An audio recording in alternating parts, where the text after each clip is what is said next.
Imagine waking up on a cold winter's morning. The wind howls outside, snow piles up around your home, and the temperature inside your chicken coop dips dangerously low. If you're relying on modern gas or electricity, it could cost you an arm and a leg to keep those precious hens warm.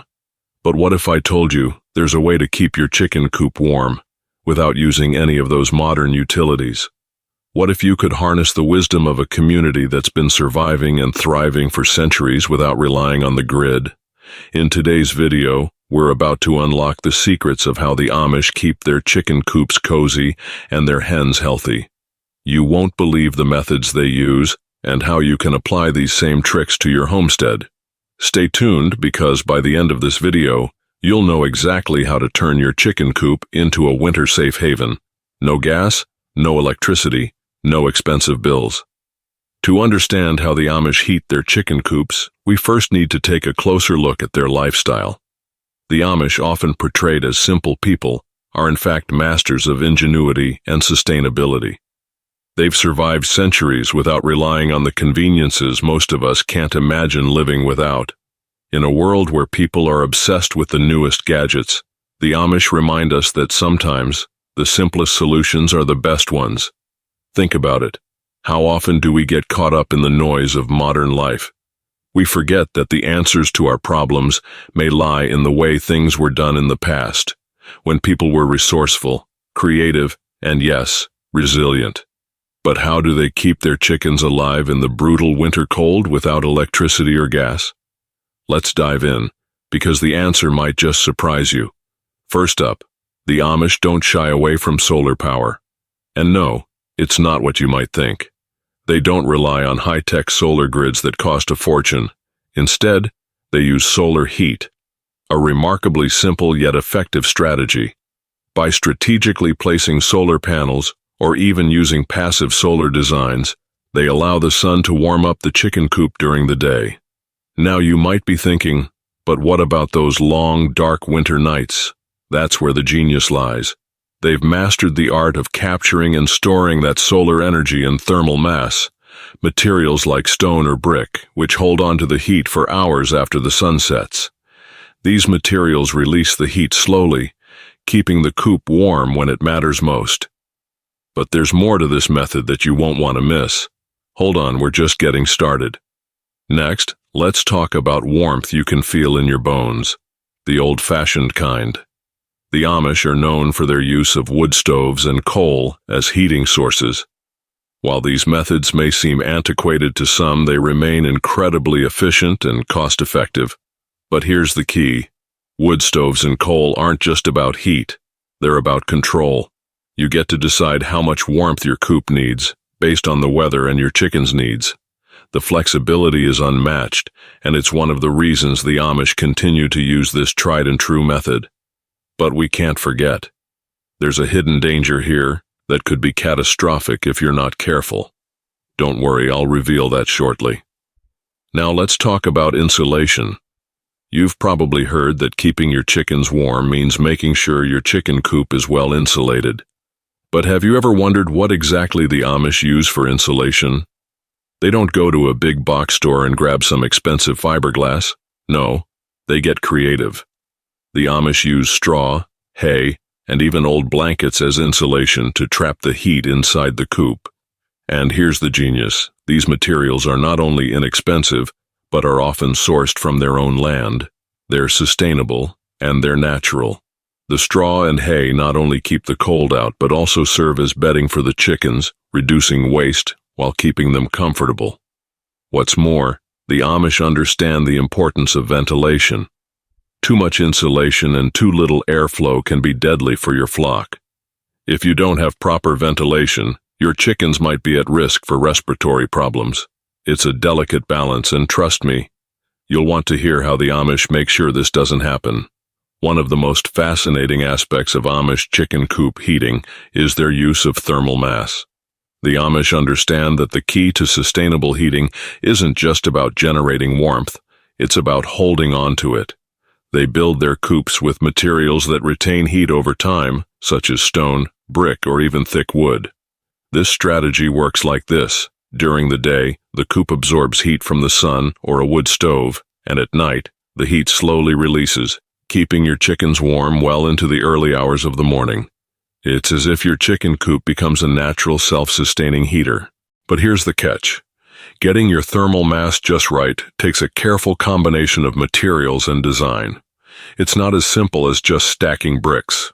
The placement, in the end, the true genius of the Amish way of life lies in their self-sufficiency. They don't rely on anyone but themselves, and they've made it work for generations. Whether it's heating their homes or raising livestock, they do it with a profound understanding of the land, the seasons, and the resources they have at hand. By embracing these principles, using natural, renewable resources and maintaining a strong connection to the land, you too can create a chicken coop that doesn't just survive the winter, but thrives through it. But what happens when you bring these methods to your own homestead? You might be wondering, can it really work for me? Stick around, because in just a moment, I'm going to show you how to put all these strategies together, step by step, so you can heat your chicken coop just like the Amish. Before we wrap up, there's one more crucial piece of the puzzle, the hidden risks of heating your chicken coop the Amish way. Yes, these methods are effective, but if you're not careful, things could go wrong. Take, for example, the use of wood stoves. While they're a great heating solution, they come with their own set of dangers. Improper ventilation can cause dangerous levels of carbon monoxide to build up, which is deadly, not just for your chickens, but for you too. And let's not forget about fire hazards. If you don't maintain your stove or chimney properly, there's a real risk of sparks igniting nearby materials or even causing a dangerous fire. But the Amish have been doing this for centuries because they've mastered the art of maintenance. You can do the same by taking small, preventative steps. It's not enough to just throw a stove in your chicken coop. You need to make sure it's installed correctly, that your ventilation is on point, and that you're keeping up with regular checks. This is the part where most people fail. Don't let it be you. Now that you understand the individual pieces of the puzzle, let's look at how they come together in a real-world scenario. The Amish don't just rely on one method. They combine several strategies to create the perfect environment for their chickens. The solar panels are strategically placed, not to power lights or appliances, but to heat the space naturally through passive solar energy. The materials you've chosen, stone, wood, straw, and hay, all work together to create a coop that stays warm even during the harshest winter months. But here's where it gets interesting. The Amish understand something most of us don't. It's not just about having the right materials.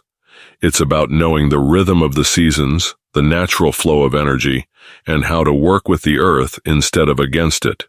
So, how can you apply this knowledge to your own chicken coop? Now it's time to break it all down, step by step, so you can create your own Amish-inspired chicken coop. Here's what you need to do. Insulate your coop. Use straw, hay, or old blankets to line the walls and floors. Make sure the insulation is thick enough to trap the heat inside, but not so much that you block airflow. Install a wood stove. Make sure your stove is properly ventilated, and remember to install a chimney or flue to carry out smoke safely. This stove will be your backup for those really cold nights. Use thermal mass. Build the coop with heavy materials like stone or brick, which absorb heat during the day and slowly release it when the sun sets. Harness solar power. Even if you don't have solar panels, consider designing the coop so that it maximizes sunlight exposure during the day. A south-facing wall can help absorb solar heat. Ventilate. Properly. This is crucial. Install vents to allow fresh air to circulate and prevent excess humidity from building up.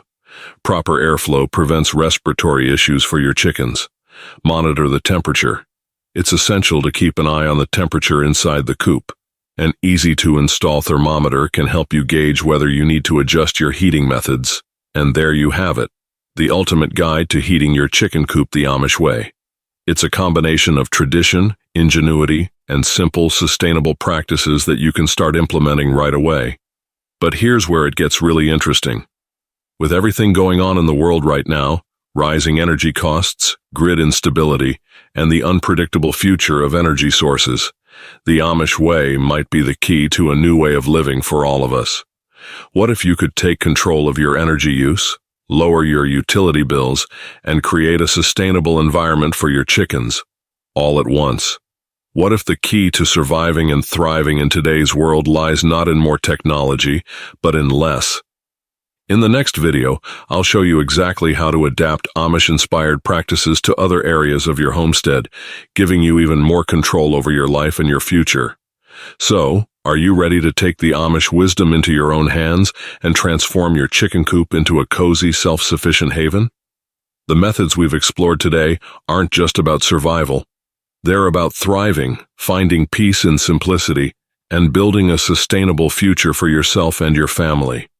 It's time to reconnect with the land, embrace the wisdom of the past, and create a new future for your homestead, one that's more resilient, more sustainable, and more self-reliant. Don't wait. The Amish have been doing this for generations. Now it's your turn to take control. If you found value in today's video, make sure to subscribe and hit that notification bell so you never miss the next step in building your self-sufficient homestead. I'll see you in the next one.